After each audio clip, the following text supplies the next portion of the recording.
Olá, me chamo Bárbara Remani, a musa estrangeira, e hoje a gente vai falar sobre espiritualidade, religiosidade e religião.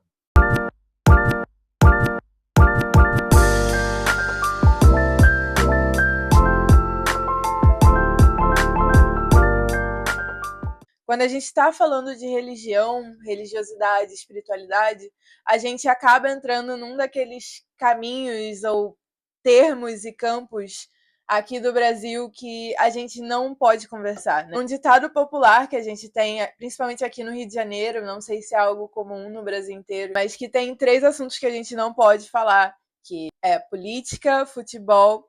e religião. Então, quando a gente traz esses aspectos da existência, a gente está apontando que há camadas a cada fase da vida e há coisas que a gente vai precisando ter que se deparar nessa existência. E a gente está num momento dessa realidade social, justamente, de um afastamento de pensar sobre aspectos que compõem quem nós somos, aspectos que vão influenciar na maneira que a gente vai sentir os nossos afetos e até muitas das vezes vai estar moldando a maneira que a gente vai se relacionar socialmente com a nossa família, nos nossos relacionamentos amorosos, nos nossos espaços profissionais e até com os nossos próprios sonhos, com a nossa própria arte. Então, trazer esses assuntos de vários pontos de vista, mas sustentando essa perspectiva que é situada, que pensa o nosso corpo nas situações, que pensa a nossa cultura, ou seja, a maneira que a gente vai dar sentido às coisas, se torna algo essencial para a gente construir esse aprendizado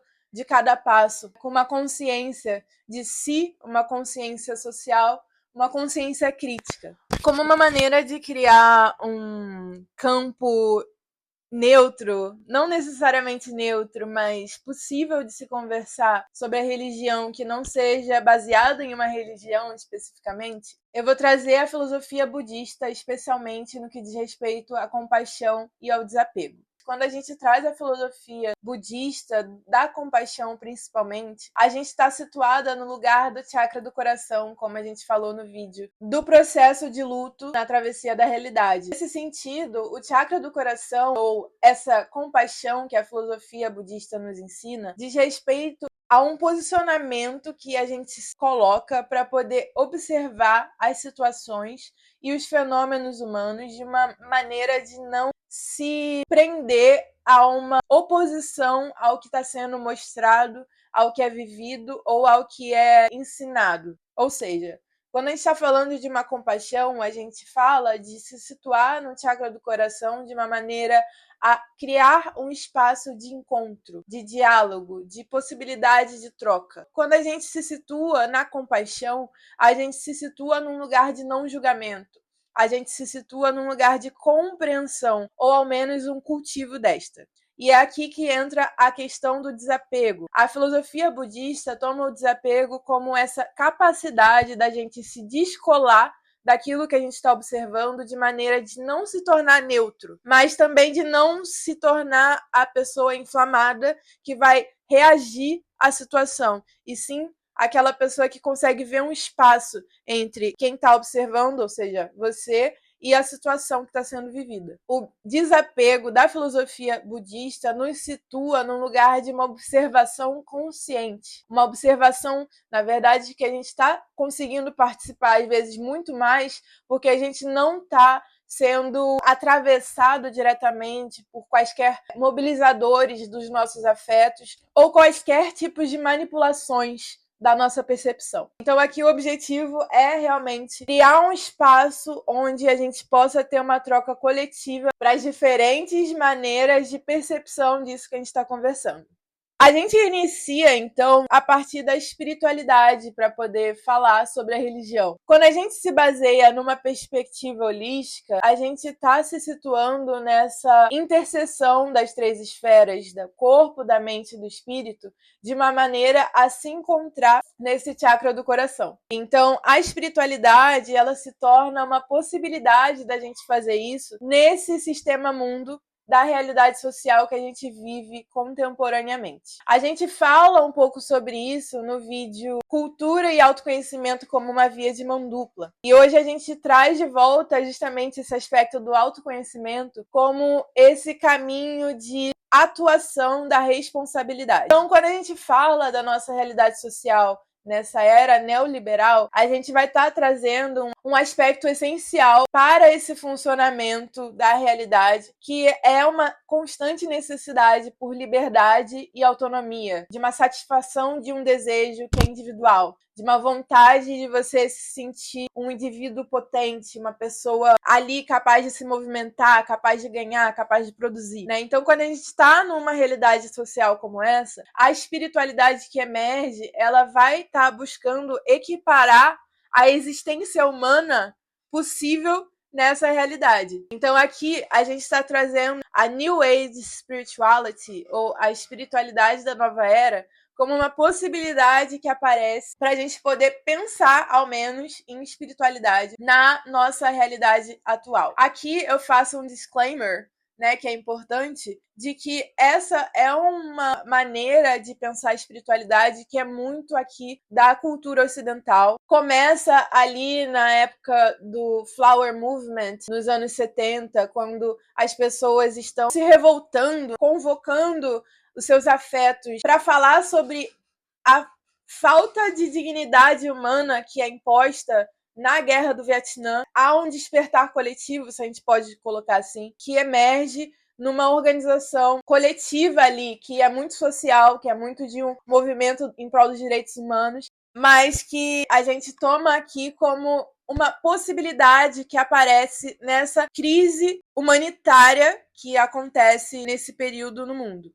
A espiritualidade da nova era é um tipo de espiritualidade que vai perceber a pessoa como essa consciência que está experienciando a vida humana. Uma coisa importante de se notar é que muitos aspectos da espiritualidade da nova era são fundamentados na filosofia budista também. Então, tem semelhanças com isso que a gente está trazendo na perspectiva holística, também na maneira de pensar a nossa existência cotidiana. Para a gente poder falar um pouquinho sobre esse aspecto, eu trago o livro do Eckhart Tolle, que fala sobre justamente uma noção que a gente começa a ganhar da nossa presença no momento presente. O que eu quero dizer sobre isso? A gente falou um pouquinho no vídeo sobre o neoliberalismo, sobre como a gente pode notar esses aspectos de dominação, exploração e assujeitamento da nossa realidade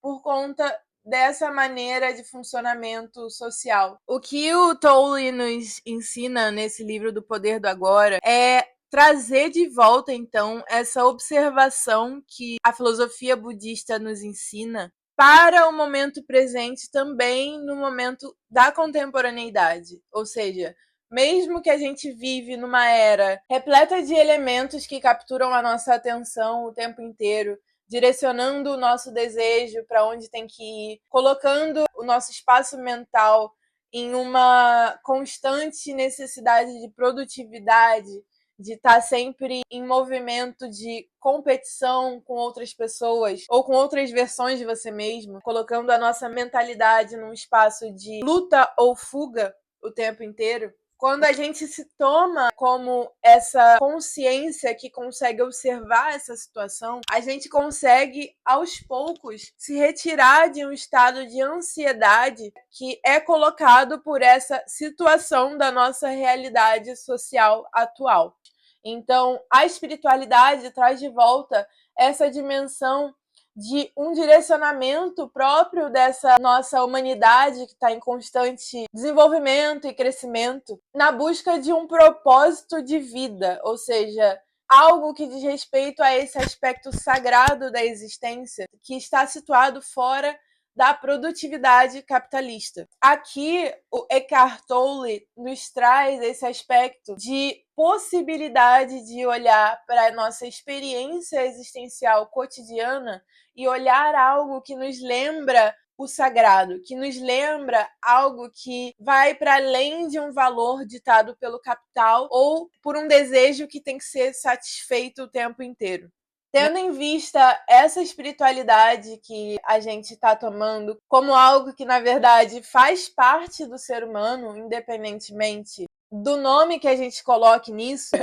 a gente traz a religião nesse lugar de uma instituição social que é construída nessa sociedade ocidental, a partir ali muito da Idade Média, a partir de um conjunto de dogmas, um conjunto de normas e um conjunto de crenças que vão englobar a existência social das pessoas situadas nessa sociedade. A religião trata-se também de uma organização social a partir de uma doutrina que vai ser praticada com regularidade pelas pessoas que compõem essa religião. Então, nesse sentido, essa instituição social vai estar colocando uma estrutura formal hierarquizada, fundamentada em dogmas, normas ortodoxas, ou seja, muitas das vezes rígidas, a um manual feito pelo ser humano. Aqui a gente encontra a nossa brecha para poder falar da religiosidade,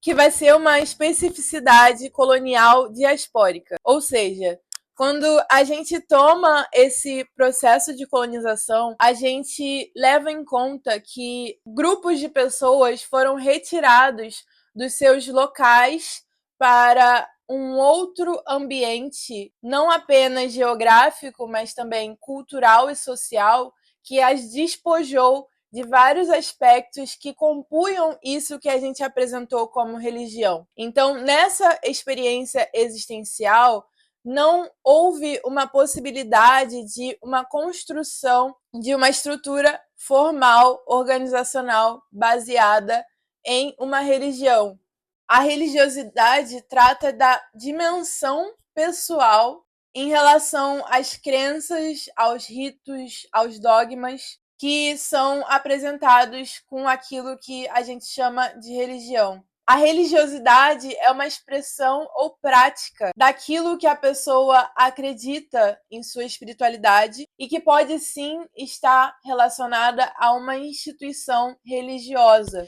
Então aqui a gente entende a religiosidade como essa possibilidade de expressar a sua própria espiritualidade quando você se situa como um corpo não europeu nesse mundo ocidental. Então, no início, a gente falou um pouco sobre a espiritualidade da nova era, como essa possibilidade para todos nós. Mas aqui, a religiosidade se apresenta como uma especificidade para aqueles corpos que são necessariamente, concretamente, materialmente atacados pelo sistema mundo, pela sua própria existência. Então, aqui a gente está falando que a religiosidade nos permite um campo ampliado desse cultivo e desse nascimento para que a gente possa colher uma vontade de viver, uma potência de existir num mundo que tenta nos enclausurar o tempo inteiro. Que a gente possa, então, também, aos poucos, ir construindo essa sensibilidade crítica de entrar em contato com a nossa própria existência. Quando a gente pensa numa travessia da realidade, a gente está falando que temos sim a possibilidade de irmos além do véu de Maia, que essa composição neoliberal nos coloca como uma possibilidade muito densa, muito aqui, muito única. Retomar a filosofia da compaixão e do desapego é também nos colocar como uma possibilidade de uma pessoa que está na existência para além de um desejo que tem que ser satisfeito. Aqui, nesse vídeo, a nossa intenção foi dessa, de a gente poder começar a construir juntos uma possibilidade de se voltar